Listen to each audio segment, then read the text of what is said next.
Shalom, selamat pagi Bapak, Ibu, Saudara-saudari yang kami kasihi di dalam Tuhan Yesus Kristus. Damai sejahtera dari Tuhan Yesus Kristus senantiasa melimpah dalam kehidupan kita semuanya. Itulah yang menjadi doa dan harapan kami. Kita akan membaca dan mendengarkan renungan firman Tuhan. Mari kita bersatu di dalam doa. Tuhan Yesus yang baik, hati kami sungguh melimpah dengan ucapan syukur dan terima kasih buat nafas kehidupan dan hari yang baru yang Tuhan Yesus karuniakan kepada kami untuk kami jalani sepanjang hari ini. Berkati dan urapi firman-Mu sehingga menjadi pelita terang bagi kehidupan kami. Dalam nama Tuhan Yesus kami berdoa. Haleluya. Amin. Renungan firman Tuhan yang akan kita baca dan dengarkan bersama hari ini tertulis dalam Matius pasal yang kelima ayat 25-26. Segeralah berdamai dengan lawanmu selama engkau bersama-sama dengan dia di tengah jalan, supaya lawanmu itu jangan menyerahkan engkau kepada hakim, dan hakim itu menyerahkan engkau kepada pembantunya, dan engkau dilemparkan ke dalam penjara. Aku berkata kepadamu, sesungguhnya engkau tidak akan keluar dari sana sebelum engkau membayar hutangmu sampai lunas. Dari ayat-ayat yang kita baca dan dengarkan hari ini, kita akan berbicara tentang segeralah berdamai dengan lawanmu. Segeralah berdamai dengan lawanmu. Berdamai berarti berbaik kembali atau berhenti bermusuhan dengan cara kita berunding untuk mencari kesepakatan.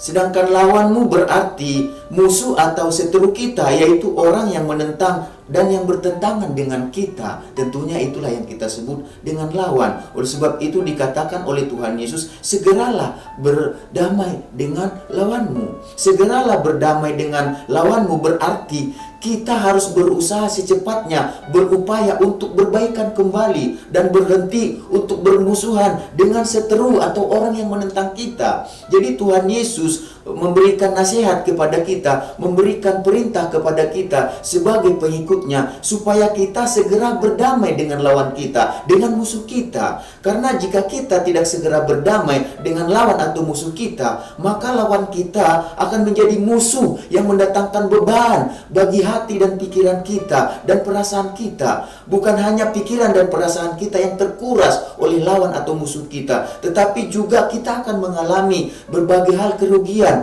baik itu hal dalam rugi dalam waktu maupun itu rugi dalam tenaga, bahkan rugi dalam hal materi. Jadi seperti yang dikatakan Tuhan Yesus di dalam Matius pasal 5 ayat 25-26 dikatakan di situ, segeralah berdamai dengan lawanmu selama engkau bersama-sama dengan dia di tengah jalan, supaya lawanmu itu jangan menyerahkan kau kepada hakim, dan hakim itu menyerahkan kau kepada pembantunya, dan engkau dilemparkan ke dalam penjara. Aku berkata kepadamu, sesungguhnya engkau tidak akan keluar dari sana sebelum engkau membayar hutangmu sampai lunas. Inilah nasihat atau perintah dari Tuhan Yesus untuk kita lakukan, untuk segera kita lakukan dengan musuh kita, dengan lawan kita. Jadi sebab kita tidak tahu sebenarnya apa yang akan direncanakan, apa yang sedang dirancang, apa yang sedang dipikirkan, apa yang akan dilakukan oleh lawan kita di belakang kita. Kalau orang istilahkan di belakang layar, di depan kita mungkin saja dia baik, tapi di belakang kita karena dia lawan kita, belum kita tahu apa yang dipikirkan dan direncanakan.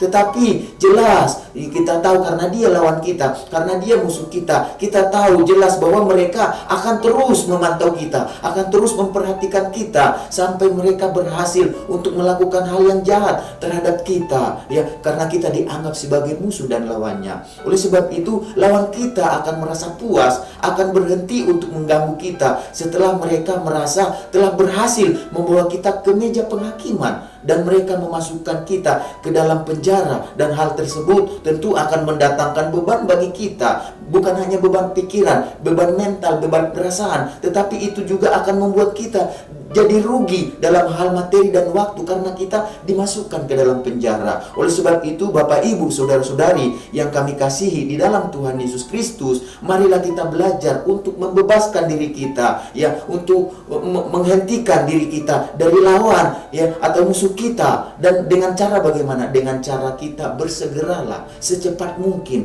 Kita harus berdamai dengan musuh atau lawan kita. Mari kita berpikir, satu lawan aja sudah banyak. Mari kita perbanyak teman kita. Mari kita sedapat mungkin tidak ada musuh, tidak ada lawan dalam kehidupan kita. Mari kita cari teman dalam kehidupan kita. Kalau kita ada musuh, ada lawan, dikatakan oleh Tuhan Yesus, diperintahkan, dinasihati oleh Yesus, segeralah kita berdamai dengan musuh kita, dengan lawan kita. Itulah nasihat dan perintah yang Tuhan Yesus lakukan untuk kita lakukan. Bukankah Yesus juga mengatakan dalam Matius pasal yang kelima ayat yang ke-9 dikatakan begini, berbahagialah orang yang membawa damai, karena mereka akan disebut anak-anak Allah. Dikatakan juga di dalam Yohanes pasal 1 ayat yang ke-12, tetapi semua orang yang menerimanya diberinya kuasa supaya menjadi anak-anak Allah, yaitu mereka yang percaya dalam namanya. Bukankah kita yang telah percaya dan menerima Tuhan Yesus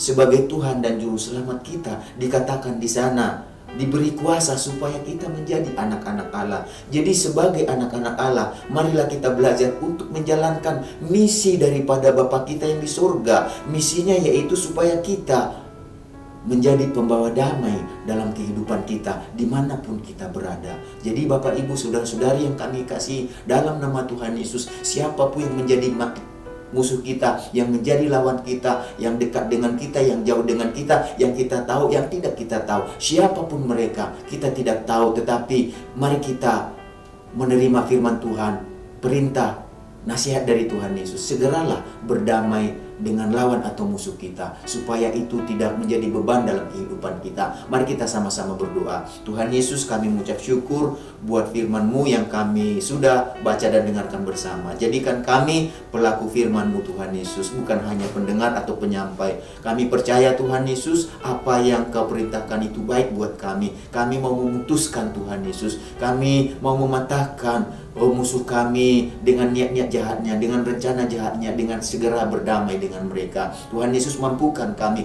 kuatkan kami oleh Roh-Mu, Roh Kudus-Mu, Tuhan Yesus. Terima kasih Tuhan Yesus. Kami berdoa juga saat ini buat bangsa negara kami. Kami terus mendukung bangsa ini. Berkati pemerintah, pemimpin negara, presiden, wakil presiden, menteri-menteri yang ada, dan seluruh Tuhan Yesus jajaran yang dipercaya memerintah bangsa ini. Biarlah mereka melakukan yang terbaik untuk bangsa, untuk rakyat yang mereka pimpin. Beri mereka akal budi, hikmat, pengertian daripada Engkau, supaya mereka melakukan segala sesuatu dengan baik dan mereka berhasil untuk mengelola masalah pergumulan yang ada dengan selesai, Tuhan Yesus. Kami berdoa juga Tuhan, supaya bangsa ini menjadi bangsa yang takut akan Tuhan, yang mengasihi Tuhan. Keselamatan dicurahkan atas bangsa ini. Umat Tuhan, jemaat Tuhan yang ada di tengah bangsa ini, Engkau pakai mereka menjadi berkat bagi bangsa ini. Secara khusus buat umat-Mu yang digembalakan oleh Bapak Penitali. Amin. Dan kami semuanya yang mendengarkan renungan firman Tuhan hari ini, biarlah kami, Tuhan Yesus, diberkati, disertai, dilindungi, dijaga sepanjang hari ini. Segala berkat yang terbaik yang Kau janjikan dalam firman-Mu menyertai kami sepanjang hari ini. Dalam nama Tuhan Yesus kami berdoa. Haleluya.